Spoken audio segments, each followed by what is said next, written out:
আসসালামু আলাইকুম, কি অবস্থা গাইস? কেমন আছেন? আশা করি সকলে ভালো আছেন। তো আজকে সকাল সকাল বাসা থেকে বের হলাম বিকজ আজকে আমি একটু জয়না বাজারে যাব পার্সোনাল একটা কাজে।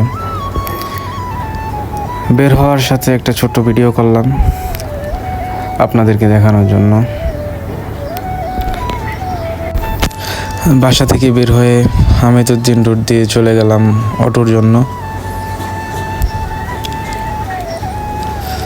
জন্য ওয়েট করতেছি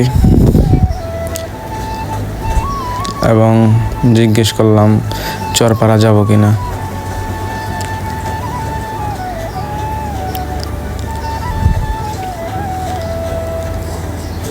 তারপরে একটা অটো পেলাম চরপাড়া যাওয়ার জন্য। তারপরে উঠে পড়লাম অটোতে ওইটা চরপাড়ার উদ্দেশ্যে রওনা দিলাম। যাওয়ার সময় ছোটোখাটো একটা ভিডিও করলাম রাস্তার ভিউয়ের। কি অপরূপ সুন্দর ভিউ রাস্তার, মনোমুগ্ধকর দেখার মতো। তারপর টাউন হল হয়ে জেলা স্কুল মোড় হয়ে নতুন বাজার হয়ে চলে গেলাম চরপাড়ায়।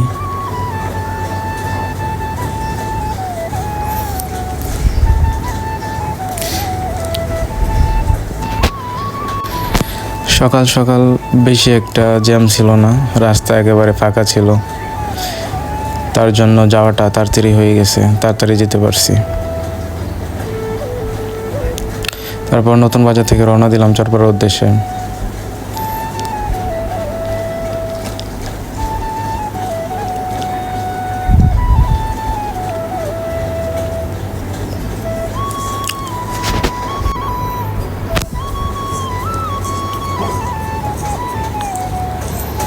তো গাইস, রাস্তার ভিউ আর সকালের সেই বাতাস খুব ভালো লাগছিল।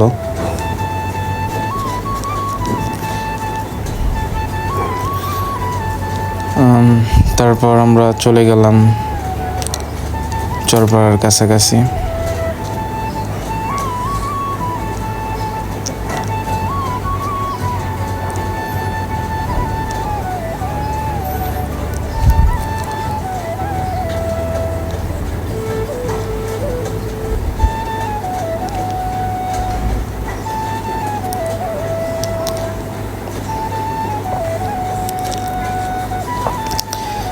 তো গাইস, চরপাড়া মোড়ে এসে নামলাম। চরপাড়া মোড়ে মোটামুটি ভিড় ছিল। এই যে চরপাড়া চৌরাস্তা একদম ফাঁকা, সকালে কোনো যানজট ছিল না, যার কারণে জিনিসটা খুবই ভালো লাগছিল।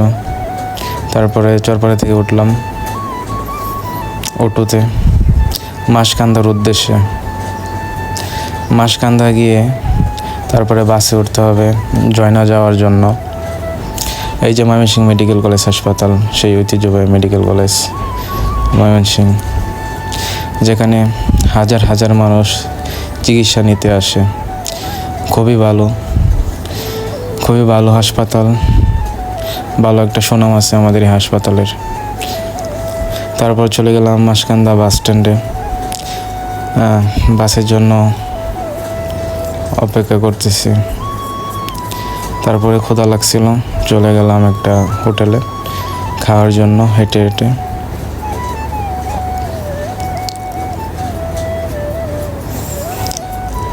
সকালে ওয়েদারটা আমার খুব ভালো লাগছিল, খুবই ভালো।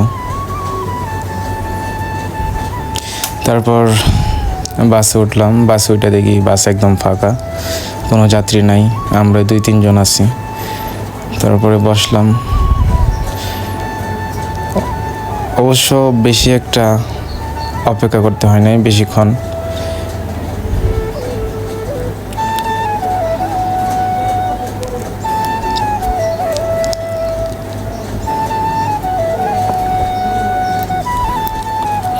তারপর মাসখানা থেকে জয়নার উদ্দেশ্যে বাস ছাড়লো। রাস্তার কি সুন্দর অপরূপ দৃশ্য, রাস্তার সেই প্রকৃতির দৃশ্য অসাধারণ। চলে আসলাম ময়মনসিংহ বাইপাস। ময়মনসিংহ বাইপাস থেকে এখন যাব ত্রিশাল থেকে বালুকা থেকে জয়না।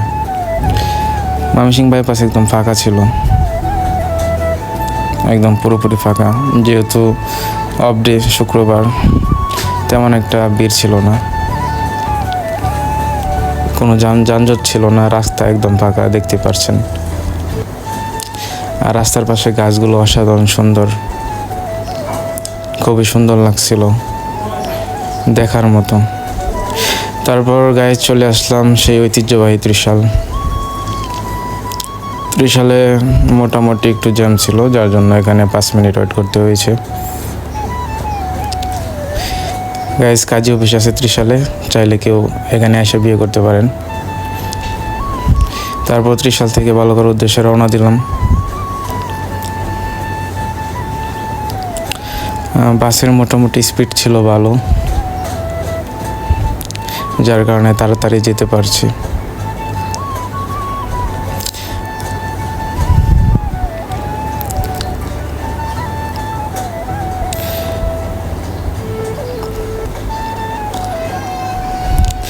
এবং গাইস চলে আসলাম সেই ঐতিহ্যবাহী বালুকা বাজার। বালুকা পরিবেশটা মোটামুটি ভালো। তারপরে বালুকা থেকে জয়নাবাজারের উদ্দেশ্যে রওনা দিলাম। বালুকার আশেপাশে অনেক মিল ফ্যাক্টরি, অনেক গার্মেন্টস ফ্যাক্টরি, রাস্তার পাশে খুবই সুন্দর লাগছিল বিল্ডিংগুলো দেখতে।